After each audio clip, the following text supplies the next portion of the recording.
અહેમદાબાદ મિત્ર ન્યૂઝમાં આપનું સ્વાગત છે। દાહોદ જિલ્લાના લીમખેડા ખાતે આદિજાતિ વિકાસ વિભાગ હેઠળની Gujarat state tribal education society Gandhinagar દ્વારા સંચાલિત girls literacy residential school GLRS મંડોરમાં ફૂડ પોઈઝનિંગની ગંભીર ઘટના બની હતી। આ ઘટનામાં યુવરાજ કેટરિંગ એજન્સી દ્વારા તૈયાર કરેલા ભોજનને કારણે ધોરણ 6 થી 12ની 97 છાત્રાઓને ખોરાકી ઝેરની અસર થઈ, જેના કારણે તાત્કાલિક સારવાર માટે તેમને લીમખેડા, પીપલોદ, દુધિયા અને દાહોદની ઝાયડસ હોસ્પિટલમાં દાખલ કરવામાં આવ્યા। આ ઘટનાએ જિલ્લા વહીવટીતંત્ર, આરોગ્ય વિભાગ અને સ્થાનિક નેતાઓને તાત્કાલિક કાર્યવાહી માટે પ્રેરિત કર્યા, જેમાં દાહોદના જિલ્લા કલેક્ટર યોગેશ નિરગુડે ઘટના સ્થળની મુલાકાત લઈને સ્થિતિનું નિરીક્ષણ કર્યું હતું।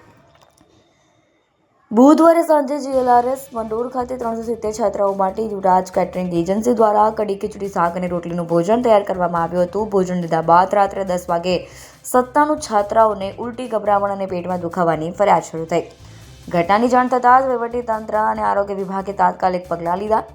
5 108 એમ્બ્યુલન્સની મદદથી અસરગ્રસ્ત છાત્રાઓને CHC Limkheda, CHC Piplod, PHC દુધિયા અને ઝાયડસ હોસ્પિટલ દાહોદ ખાતે દાખલ કરવામાં આવી હતી। આ ઘટનામાં 13 છાત્રાઓને CHC Limkheda, 14ને CHC Piplod, 62ને PHC દુધિયા અને 8 ગંભીર હાલતની છાત્રાઓને ઝાયડસ હોસ્પિટલમાં દાખલ કરવામાં આવી।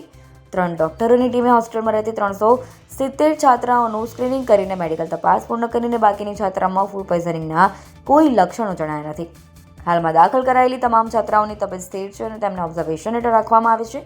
આ ઘટનામાં સ્થાનિક સમુદાયમાં આક્રોશ ફેલાવ્યો છે અને શાળામાં ભોજનની ગુણવત્તા અને સલામતી અંગે ગંભીર પ્રશ્નો ઊભા થયા છે। જિલ્લા કલેક્ટર યોગેશ નિરગુડે આવી ઘટનાઓનું પુનરાવર્તન ન થાય તે માટે સખત પગલાં લેવાની ખાતરી આપી છે। FSSAI ના નિયમોનું ચુસ્તપણે પાલન, રસોઈયા માટે યોગ્ય સાધનોનો ઉપયોગ અને શાળા સ્ટાફની જવાબદારી નિશ્ચિત કરવી હવે પ્રાથમિકતા બની રહેશે। અહેમદાબાદ મિત્ર ન્યૂઝની YouTube ચેનલને સબસ્ક્રાઇબ કરો અને બેલ આઇકોન જરૂરથી દબાવો, જેથી દરેક મહત્વના વિડીયોની નોટિફિકેશન તમને મળતી રહે।